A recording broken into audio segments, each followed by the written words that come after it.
Isuka indonya itonye.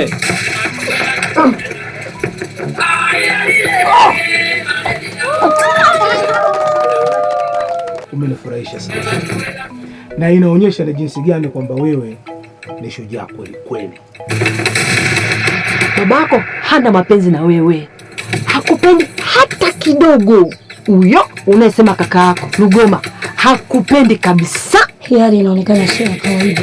Huyu mtoto aliyozaliwa anaonekana na nguvu za ajabu. Tunatakiwa tumuwai sisi kupanga mipango mkakati, tumuue sisi tumuue. Nimekuja kurudisha utemi mliopola kwenye familia yangu. Sijui hata nitamwambia nini mfalme wangu. Kuna jinsi, lazima tumwambie ukweli. Kuna shida mtemi wangu. Kuna shida gani? Malkia amezidiwa sana. Umejua nini wewe? Sijasikia kitu chochote. Mama, kutige kiki? Mama, ndio mimi, huyu ni mpenzi wangu mama. Inawezekanaje?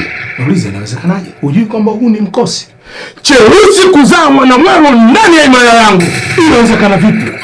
Huyu mtoto ni laana. Huyu mtoto ni nuksi katika ukoo huu. Sitaki biashara kusikia kuogopa. Yaani sio ni lazima. Ni lazima. Usipofanya hivyo, familia yako yote nitaua mmoja baada ya mwingine. Hakikisha anakunywa. Mungu nisamehe. Sio katika hili cheusi.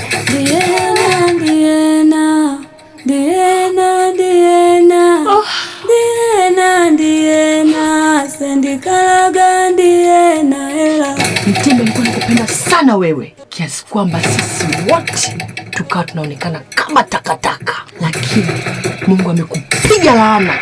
Mbona hivyo? Malkia wetu Matingenya ameshafariki.